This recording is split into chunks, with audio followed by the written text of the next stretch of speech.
if you create a box, or if you create a myopic view of the universe based on what you currently know, and you approach everything that you learn, you encounter with that one perceptual framework, then in essence you will learn nothing. You will not evolve, because everything that you encounter, you will use that as a way to substantiate what it is that you already know. And at the end of the day, what you already know may not be correct.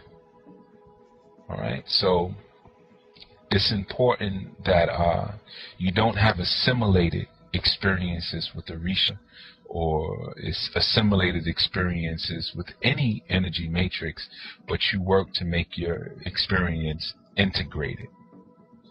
And an integrated experience is one that you've internalized, one that is integrated into your mental framework, your mental labyrinth, your spiritual labyrinth, your spiral.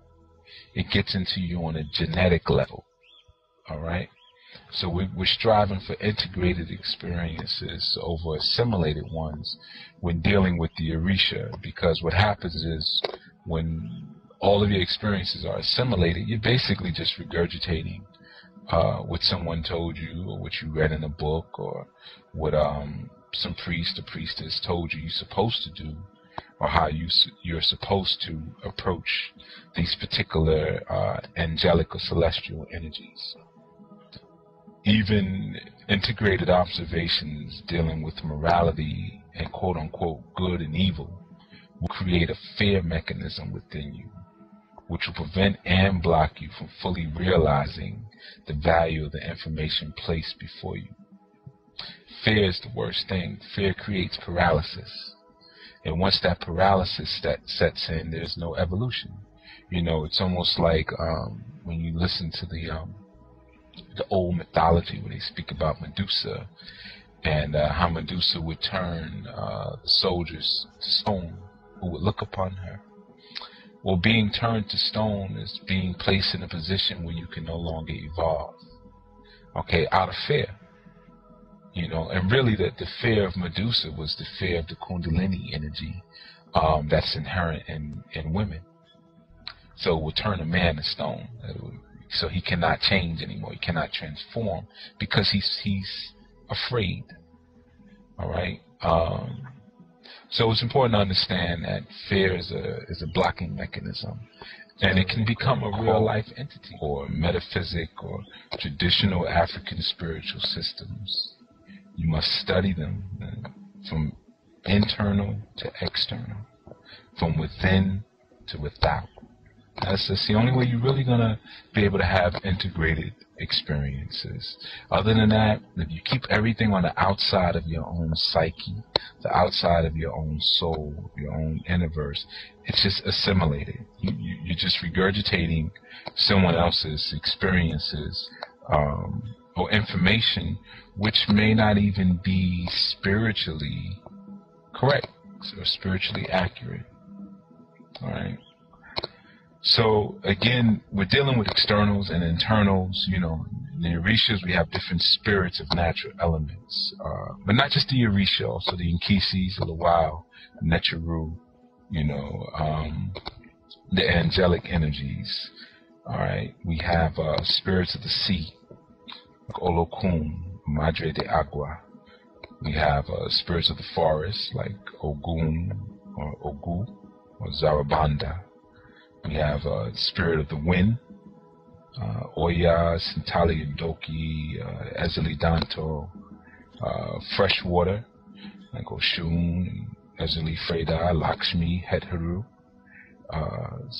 energies of wisdom, Batla, Dambala, or of opportunity, like Eshu or Legba, and so forth and so on. You know, these are spirits that we can acknowledge are external, but they also are internal.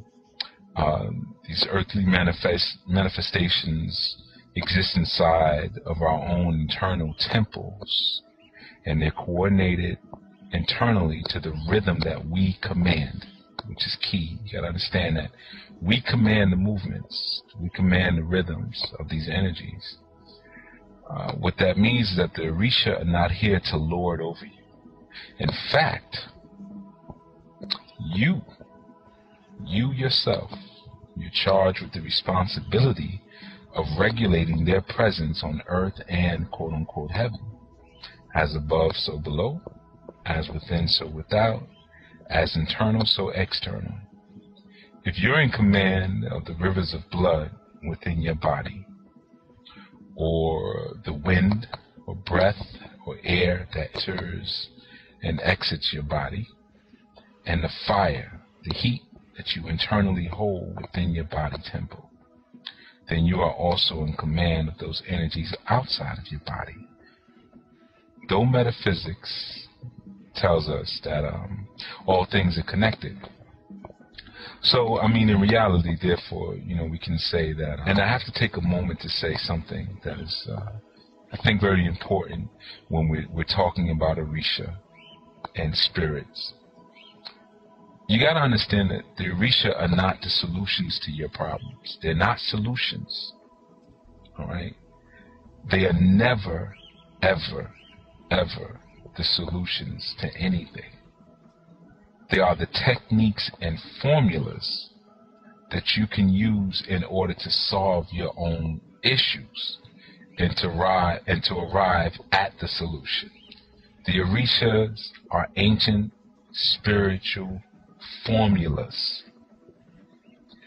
I know that may sound much unlike what you're used to hearing about Orisha, because again, the mantra in the West is all of your problems and solutions exist outside of yourself. And all that is great and powerful is outside of you. That's incorrect. It's one of the reasons why our esteem is so shot. Because we don't think that anything great can have its origins in us, or that we are anything great. We say it. We'll say, oh, I'm a god, I'm a goddess, I'm a star, everybody's a star. But we really don't, some of us, I'm not even going to say we, but many people really don't take time to look at what that really means. Most of the time, our problems and our challenges are simply products of our own humanistic ego-driven mechanisms. Half the time, it's something in our own mental realm that's causing all of the misfortune and disorder in our lives.